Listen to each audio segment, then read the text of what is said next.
يا علي يا عظيم يا غفور يا رحيم يا علي يا عظيم يا غفور يا رحيم أنت الرب العظيم أنت الرب العظيم. اعوذ باللہ من الشیطان الرجیم بسم اللہ الرحمن الرحیم قال الحکیم فی کتابہ الکریم بسم اللہ الرحمن الرحیم ووجدک عائلا فاغنا۔ تمام تعریفیں اس اللہ کے لیے جو تمام جہانوں کا خالق و مالک ہے۔ درود و سلام محمد و آل محمد کے ذوات مقدسہ پر جو وجہ تخلیق کائنات ہیں۔ پروگرام انوار رمضان کے ساتھ محمد وسیم خان آپ کی خدمت میں حاضر ہیں۔ ناظرین کرام، جزیرہ نما عرب کے باشندے تجلی نور مصطفیٰ صلی اللہ علیہ وآلہ وسلم سے قبل جہالت کے گھٹا ٹوپ اندھیروں میں رہنے والے لوگ تھے۔ یہ اللہ کا احسان تھا کہ انہیں نور مصطفیٰ صلی اللہ علیہ وآلہ وسلم سے نوازا گیا۔ رسول اللہ صلی اللہ علیہ وآلہ وسلم نے اپنے بچپن سے لے کر جوانی تک کا جتنا بھی عرصہ گزارا، اس انداز سے گزارا، اخلاق و کردار کا ایسا نمونہ پیش کیا کہ تمام ہی لوگ ان کے گرویدہ ہو گئے۔ تاریخ نے رسول اللہ صلی اللہ علیہ وآلہ وسلم کی سیرت کو نسل در نسل ہم تک منتقل کیا ہے، تو تاریخ میں یہ بھی دیکھنے کو ملتا ہے کہ ایک دور ایسا تھا رسول خدا صلی اللہ علیہ وآلہ وسلم کے لیے کہ جس میں رسول خدا صلی اللہ علیہ وآلہ وسلم کو بہت سی دشواریوں کا سامنا کرنا پڑا، اور وہ دور یہ تھا کہ جب رسول خدا صلی اللہ علیہ وآلہ وسلم مبعوث برسالت ہوئے، جہاں ایک جانب رسول خدا صلی اللہ علیہ وآلہ وسلم کو یہ حکم تھا کہ فاصدع بما تؤمر، اس چیز کو پہنچا دو کہ جس کا تمہیں حکم دیا گیا ہے، تو وہیں دوسری جانب سے جہالت اور گمراہیوں میں عادی لوگوں کا ان کی مخالفت کرنا تھا۔ پس یہاں پر ایک جانب سے رسول اللہ کی مسلسل مخالفت ہو رہی تھی اور دوسری جانب اللہ کا یہ حکم۔ پس ایسی حالت میں رسول خدا صلی اللہ علیہ وآلہ وسلم کو ایک ایسی ساتھی کی ضرورت تھی کہ جو ہمیشہ آپ کی ہمراہی کرے اور کبھی ان کا ساتھ نہ چھوڑے۔ تاریخ کی اگر ورقگردانی کی جائے تو ہمیں ایسے چند ہی افراد ملتے ہیں کہ جو ہمیشہ رسول خدا صلی اللہ علیہ وآلہ وسلم کے ساتھ رہے، ان کی ہمراہی کی اور کبھی ان کا ساتھ نہ چھوڑا۔ انہی میں سے ایک ام المؤمنین سیدہ خدیجۃ الکبریٰ سلام اللہ علیہ کی ذات گرامی بھی ہے۔ سیدہ خدیجۃ الکبریٰ بحیثیت محسنہ اسلام کے عنوان سے آج کے پروگرام میں گفتگو کریں گے۔ ہمارے ساتھ تشریف فرما ہیں جناب مولانا سید ظفر علی شاہ نقوی صاحب۔ مولانا صاحب بہت شکریہ، آپ نے اپنے قیمتی وقت میں سے ہمارے لیے وقت نکالا اور پروگرام کا حصہ بنے۔ مولانا صاحب، سیدہ خدیجۃ الکبریٰ سلام اللہ علیہ کی ذات گرامی کا مختصر تعارف قبل از اسلام کی زندگی اور بعد از اسلام کی جو زندگی ہے، اور کس عظمت اور فضیلت کی حامل خاتون تھی سیدہ کی ذات، ہمارے ناظرین کے لیے بیان فرماتا۔ جی، السلام علیکم ورحمۃ اللہ وبرکاتہ۔ وعلیکم السلام ورحمۃ اللہ۔ آپ کا بہت شکریہ، بہت مہربانی کہ آپ نے ہمیں اس عظیم بیوی کے حوالے سے، کہ جو محسن اسلام بھی ہے اور سادات کی جدہ امجدہ بھی ہے اور ام المومنین بھی ہے، السابقون السابقون اولئک هم المقربون کے مقام پر بھی فائز ہے۔ سبحان اللہ۔ اس بیوی کے حوالے سے کچھ آرائش جو ہے ہم پیش کر سکیں۔ ہم شروع میں ہی آپ کے لیے اور اپنے جتنے بھی ناظرین ہیں آپ کے چینل کے، ان سب کے لیے دعا گو ہیں کہ اللہ تبارک و تعالی ہم سب کو بی بی کے جانثاروں میں شمار فرمائے انشاءاللہ۔ جہاں تک آپ کے اس سوال کا تعلق ہے کہ حضرت خدیجہ الکبریٰ سلام اللہ علیہ کون تھیں اور جناب ان کا مقام کیا ہے اور اسلام کے لیے ان کے خدمات کیا ہیں، اور یہ ساری چیزیں جو آپ نے بیان فرمائی ہیں، تو جہاں تک تعلق ہے حضرت بی بی خدیجۃ الکبریٰ سلام اللہ علیہ کی ولادت کا، عام طور پہ اگر جس کے اندر بحث ہے اس کی وجہ یہ ہے کہ جناب وہ جو بھی چیز اہل بیت کے ساتھ بالخصوص اور علی اور فاطمہ کے ساتھ جو منسوب ہے ان کو لوگوں نے مخدوش کرنے کی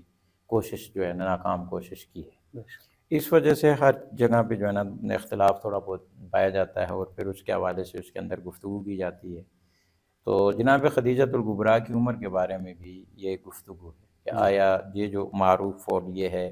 کہ 40 سال کی عمر میں حضرت خدیجۃ الکبریٰ کی پیغمبر کے ساتھ جو ہے نا شادی ہوئی ہے،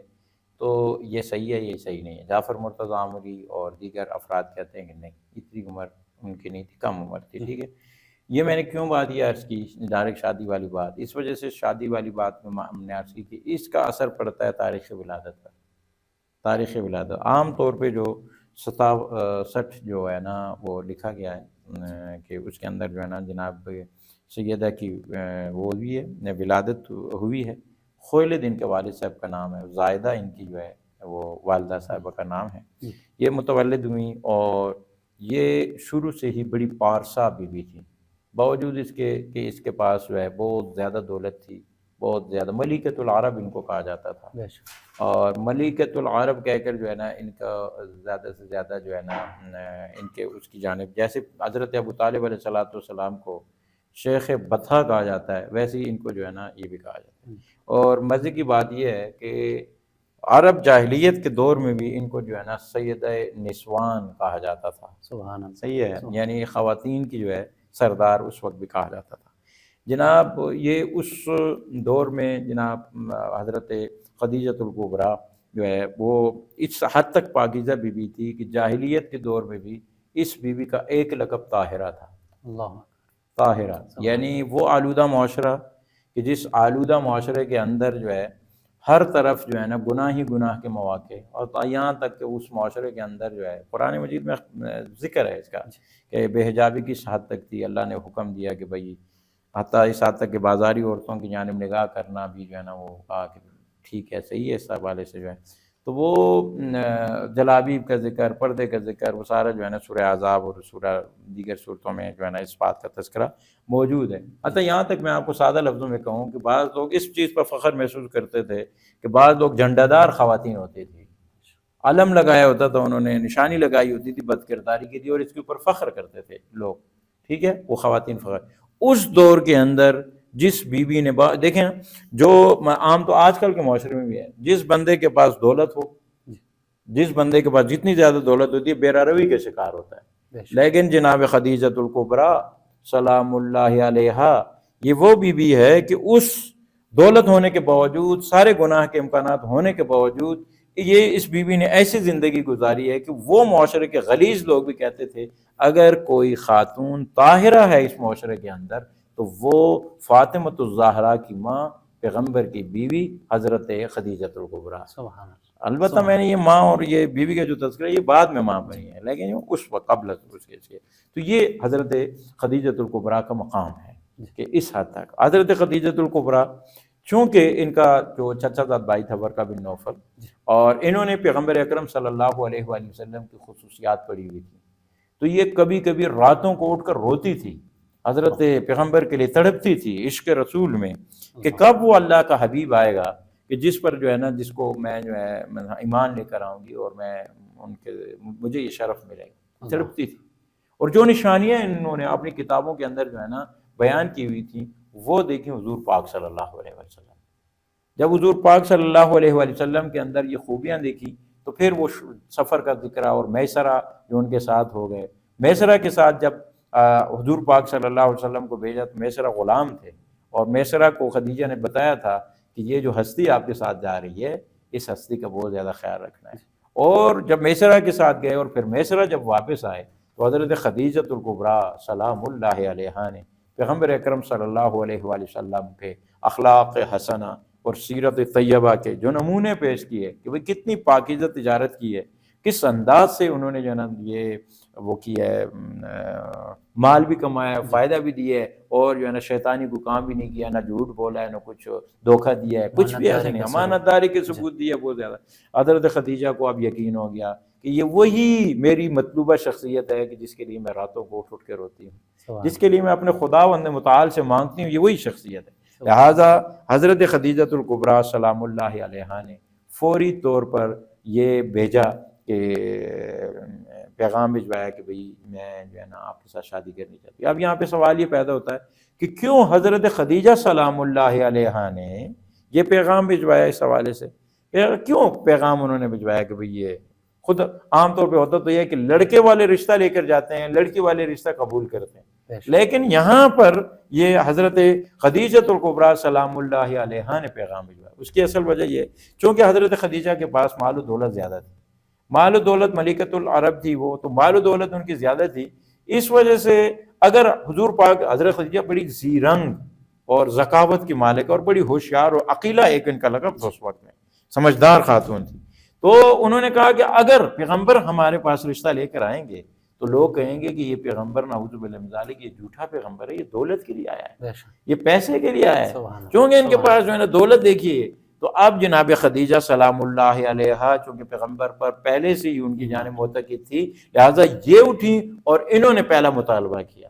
اور بعض علماء تو یہ کہتے ہیں کہ یہ جو آپ جو صیغے پڑھتے ہیں نا انکحت والی جو ہے نا یہ موکلتی، اور یہ اور بعد میں مرد کی طرف سے یہ کہا جاتا ہے، پہلے عورت کی طرف سے کہا جاتا ہے پھر مرد قبول کرتا ہے، تو وہ لوگ تو اس چیز کے قائل ہیں کہ یہ سلسلہ بھی حضرت خدیجہ سے شروع ہوا ہے، کیونکہ حضرت خدیجہ نے پہلے پیغمبر اکرم صلی اللہ علیہ وسلم کے سامنے پیش کیا۔ تو یہ حضرت خدیجہ سلام اللہ علیہا کی یہ مقام ہے اور یہ منزلت ہے اس حوالے سے۔ مولانا صاحب نہایت خوبصورت انداز میں سیدہ خدیجۃ الکبریٰ کا آپ نے تعارف کروایا۔ دوسرا سوال ہمارا یہ ہے کہ کن اقدامات کے ذریعے سے اور کس انداز میں سیدہ خدیجۃ الکبریٰ سلام اللہ علیہا نے رسول اکرم صلی اللہ علیہ وآلہ وسلم اور اسلام کی استعانت اور مدد کی؟ دیکھیں یہ مختصر سوال نہیں ہے، اس کے لیے الگ سے ایک جو ہے نا پروگرام چاہیے کہ جس کے اوپر جو ہے نا بیٹھ کر جو ہے نا حضرت سیدہ خدیجہ جی ہاں خدیجۃ الکبریٰ کا جو ہے نا وہ کیا جائے۔ میں آسان لفظوں میں یہ عرض کروں گا کہ ایک دن حضرت عائشہ رضی اللہ تعالی عنہ، یہ جو ہے ام المومنین عائشہ، انہوں نے کہا کہ ایک دن پیغمبر جا رہے تھے گھر سے باہر، تو پیغمبر سامنے کہا کب تک آپ ایک بوڑھی عورت کا ذکر کرتے رہے، صحیح چھوڑیں حضرت خدیجۃ الکبریٰ سلام اللہ علیہ کا ذکر، آپ کو اللہ رب العزت نے اس کا بدلہ نعم البدل عطا کر دیا ہے، اچھی اچھی خاتون، خوبصورت خوبصورت جوان جوان خواتین آپ کو عطا، یہ میں کہہ رہا ہوں، اس کے اندر یہ نہیں ہے، اس کے اندر روایت کے اندر یہ، تو وہ آپ کو کہا۔ حضرت عائشہ روایت کرتی ہیں کہ میں نے جب یہ جملے کہے تو پیغمبر کے چہرے پر غضب کے آثار آئے اور پیغمبر اکرم صلی اللہ علیہ وآلہ وسلم کو جلال آیا، انہوں نے جلال میں آ کر کہا کیا کہہ رہی ہو آپ، کون نعم البدل ہمیں ملا ہے، جناب خدیجہ تک آپ لوگ نہیں پہنچ سکتے، کوئی بندہ نہیں پہنچ سکتا، کیوں نہیں پہنچ سکتا؟ جناب خدیجہ نے اس وقت اپنا مال اسلام پر لوٹایا ہے کہ کب کوئی مال جو ہے نا لوٹانے والا نہیں تھا۔ جناب خدیجۃ الکبریٰ نے اس وقت ایمان لایا ہے میرے اوپر جب میرے اوپر کوئی ایمان لانے والا نہیں تھا۔ سبحان۔ جناب خدیجہ نے اس وقت مجھے اولاد دی ہے اسلام کی نصرت کے لیے کہ تم جیسی اور عورتیں میں اولاد نہیں دے سکتی۔ تو یہ خلاصتاً پیغمبر اکرم صلی اللہ علیہ وسلم نے آپ کو بتا دیا کہ جناب خدیجۃ الکبریٰ جو ہے انہوں نے کیسے کیسے جو ہے نا خدمات انجام دیے۔ دیکھیں ہر معاملے میں پیغمبر کے ساتھ کھڑی رہی ہیں، مال لٹایا، مال کے علاوہ پیغمبر کے ساتھ ہر دعوت ذوالفقار کے اہتمام میں جناب خدیجۃ الکبریٰ ساتھ تھیں، اور بھی معاملات میں ساتھ تھیں، حتیٰ پہلی وحی جب نازل ہوتی ہے پیغمبر کو سہارا دینے والی بی بی جو ہے نا حضرت خدیجۃ الکبریٰ ہیں، تو جناب انہوں نے بہت زیادہ جو ہے نا سہارا دیا۔ دیکھیں سب سے پہلے اسلام لانے والی ہے، قرآن میں اللہ رب العزت نے فرمایا، مرتبے کے حوالے سے اگر کسی کو دیکھنا چاہتے ہیں آپ تو السابقون السابقون اولئک هم المقربون، تو ایمان لانا سب سے پہلے خاتون ہیں کہ جنہوں نے ایمان لایا۔ وہاں پہ مولوی حضرات یہاں پہ کہتے بھی ہیں کہ وہ عادل وہ بندہ ہوتا ہے کہ جس کے اوپر پہلے بیوی جو ہے نا جناب اس کے پیچھے نماز پڑھ دے، تو بی بی حضرت خدیجۃ الکبریٰ نے پہلا سہارا جو اس کو دیا، کہا کہ میں آپ کے ساتھ ہوں، دوبارہ اس کے ساتھ جو ہے نا مال بھی ان کے اوپر لٹایا، زیادہ تر مال کے ذریعے سے مدد کی۔ سبحان اللہ، نہایت ہی خوبصورت انداز میں آپ نے مطالب سے آگاہ فرمایا۔ ناظرین کرام، سیدہ خدیجۃ الکبریٰ کی سیرت میں ہمیں جہاں اس قدر عورتوں کے لیے ایک نمونہ اور اسوہ ہے، تو یہیں پر ہم یہ دیکھ سکتے ہیں کہ مدافع ولایت کے طور پر، مدافع منصب رسالت کے طور پر آپ نے اپنا ایک اسوہ اور نمونہ پیش کیا ہے۔ تو آج کے لیے بھی ہمارے لیے یہی ہے کہ ان کی سیرت کو اپناتے ہوئے ہم ولایت کے مدافع بن سکتے ہیں، چاہے وہ مال کے ذریعے سے ہو، ان کی سیرت اختیار کر کے ہم جو ہے دین اسلام کی خدمت کر سکتے ہیں، اور اسی طرح سے ان کی سیرت میں دیگر جو ابعاد ہیں۔ ناظرین کرام، نہایت خوبصورت انداز میں مولانا صاحب نے مطالب سے آگاہ فرمایا۔ آج کے پروگرام کا ہمارا وقت ختم ہوا چاہتا ہے، اگلی قسط تک ہمارے ساتھ رہیے گا۔ اللہ نگہدار۔